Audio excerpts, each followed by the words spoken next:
बात पंजाब में Gagandeep suicide case की, जिसके परिवार के आगे मान सरकार को आखिरकार झुकना पड़ा। Arrest him immediately. ਇਹ ਜਿਹੜੇ ਕਾਤਲ ਆ ਬੰਦੇ ਪੰਜੇ ਜਣੇ ਇਹਨਾਂ ਨੂੰ ਜਲਦੀ ਤੋਂ ਜਲਦੀ ਸਲਾਖਾਂ ਦੇ ਪਿੱਛੇ ਲਿਆਂਦਾ ਜਾਵੇ।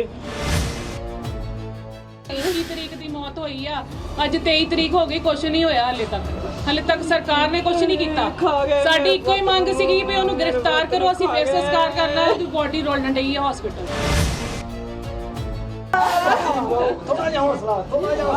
मेरे पुत नु खा गया, मेरा पुत कित्थों मिलू मैनू? अब बदला है जी। मेरा पुत नु खा गया।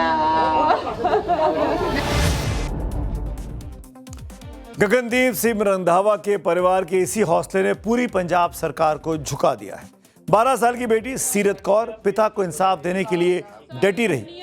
80 साल की बूढ़ी मां बेटे के लिए पहाड़ की तरह खड़ी रही और पत्नी उपिंदर कौर तो भुल्लर की गिरफ्तारी तक पोस्टमार्टम और अंतिम संस्कार नहीं करवाने पर अड़ी रही। इंसाफ की जिद और रंधावा परिवार की इसी लड़ाई ने पूरी मान सरकार को पूर्व मंत्री लालजीत सिंह भुल्लर की गिरफ्तारी के लिए मजबूर कर दिया। कौन कहता है कि आसमां में सुराख नहीं हो सकता, एक पत्थर तो तबीयत से उछालो यारो। कवि दुष्यंत कुमार की इन लाइनों में हौसला और संघर्ष का इतिहास छुपा है। पंजाब में आज इसी हौसले के आगे भगवंत मान सरकार को झुकना पड़ा। गगनदीप सिंह रंधावा सुसाइड केस में पूर्व मंत्री लालजीत सिंह भुल्लर गिरफ्तार कर लिया गया।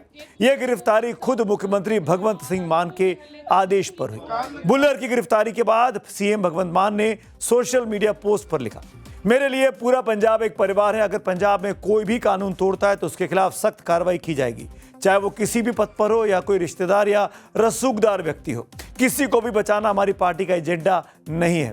अब तो लालजीत भुल्लर को गिरफ्तार किया जा चुका है। सीएम भगवंत मान भी सोशल मीडिया पर अपनी पीठ थपथपा रहे हैं, लेकिन हकीकत यह है कि पीड़ित परिवार के दबाव में यह गिरफ्तारी करनी पड़ी। अगर पंजाब सरकार इस मामले को लेकर गंभीर होती तो आरोपी को गिरफ्तार करने में 3 दिन नहीं लगते। अगर परिवार अपनी आवाज बुलंद नहीं करता तो सीएम मान के कान में जूं तक नहीं रेंगती, ऐसा लगता है। एक तरफ सरकार की ताकत थी तो दूसरी तरफ पीड़ित परिवार का हौसला। परिवार ने मान सरकार को 24 घंटे का अल्टीमेटम दे दिया था, सड़कों पर उतरने की धमकी दे दी थी। इसी को लेकर मान सरकार के हाथ पांव फूले हुए थे। कोई भी इस तरह की कोताही जी किसी की जान ले लवे या जान देने ते मजबूर कर दी होवे, असी बर्दाश्त नहीं करांगे।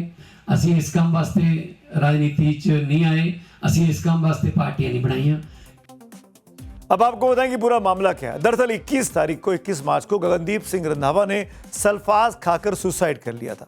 पंजाब के मुख्यमंत्री भगवंत मान का बयान उसी दिन का था। उन्होंने कहा था कि ऐसी घटना को किसी भी कीमत पर बर्दाश्त नहीं करेंगे, पूरे मामले की निष्पक्ष जांच कराई जाएगी। लेकिन पिछले 3 दिनों में मान सरकार के चाल चरित्र और चेहरा देश ने देखा।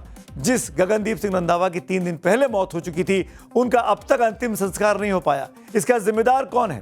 आपको बता दें कि पंजाब में गृह मंत्रालय मुख्यमंत्री भगवंत मान के पास ही है। ऐसे में गिरफ्तारी में देरी क्यों हुई, इसका जवाब तो भगवंत मान को देना ही पड़ेगा।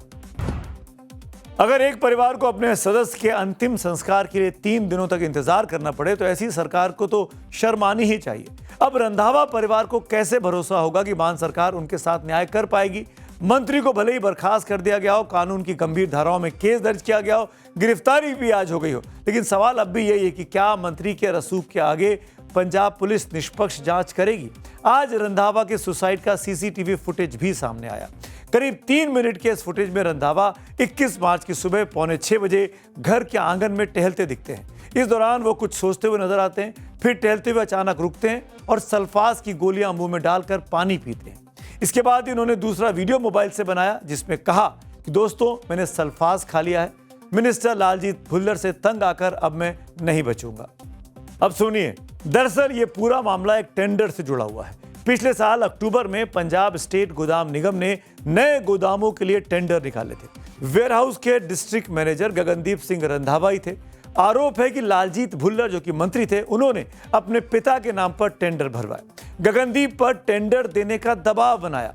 आरोप यह भी है कि 13 मार्च को लालजीत भुल्लर ने गगनदीप को घर बुलाकर उनके साथ मारपीट की, टेंडर नहीं देने पर बच्चों को मारने की धमकी भी दी। इसकी शिकायत बाकायदा गगनदीप ने अपने आला अधिकारियों से की। परिवार का आरोप है कि लालजीत भुल्लर ने गगनदीप को धमकाते हुए कहा था कि खुद जहर खा ले वरना मैं मार दूंगा। बिना मेरे नियम माने तो जिंदा नहीं रह सकता है, जिसके बाद से ही गगनदीप ने जान दे दी, जो कि वीडियो बनाया। केंद्रीय राज्य मंत्री रवनीत बिट्टू ने लोकसभा में पूरा मामला भी आज उठाया। जो वहां का मंत्री था उसने उसके पिता के नाम कभी सुना है?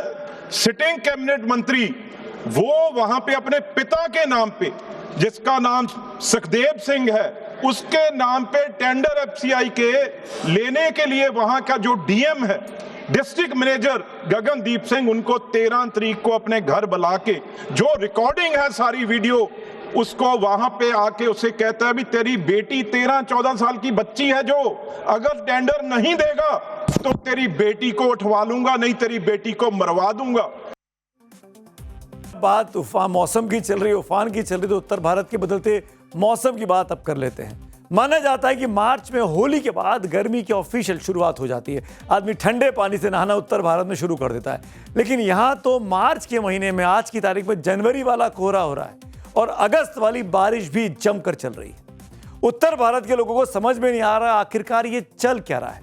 मार्च के महीने में 3 तरह के मौसम अब तक देखने को मिले हैं, 3 तरीके के मौसम। अमूमन जून की गर्मी से जनवरी का कोहरा देखने में करीब 6 महीने लग जाते हैं, लेकिन आजकल मार्च के महीने में गर्मी, सर्दी, बारिश, तीनों तरह के मौसम लगभग एक साथ देखने को मिले हैं। कि दिल्ली में मार्च की शुरुआत में ही गर्मी ने 15 साल का रिकॉर्ड तोड़ दिया था, क्योंकि अधिकतम तापमान 34.3 डिग्री सेल्सियस पर पहुंच गया, जो सामान्य से 7 डिग्री सेल्सियस ज़्यादा है। लेकिन अब तापमान इतना गिर चुका है कि लोगों को फिर से ठंड महसूस हो रही है, गर्म कपड़े फिर से निकालने पड़े हैं।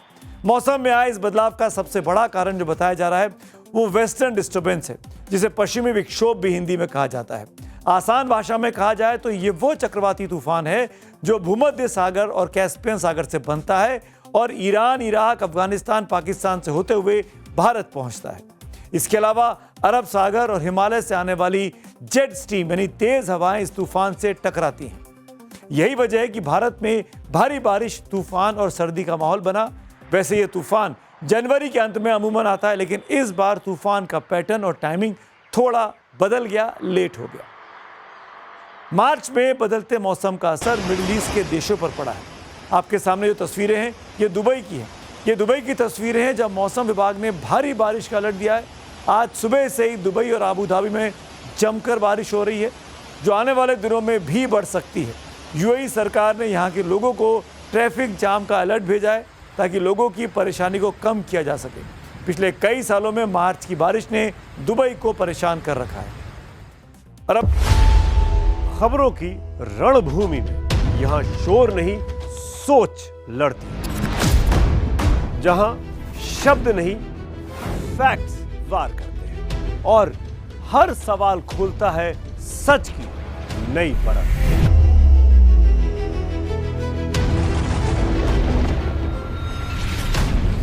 चक्रव्यूह आपके अपने सुमित अवस्थी के साथ सोमवार से शुक्रवार शाम 6:57 पर टाइम्स नाउ नव भारत पर।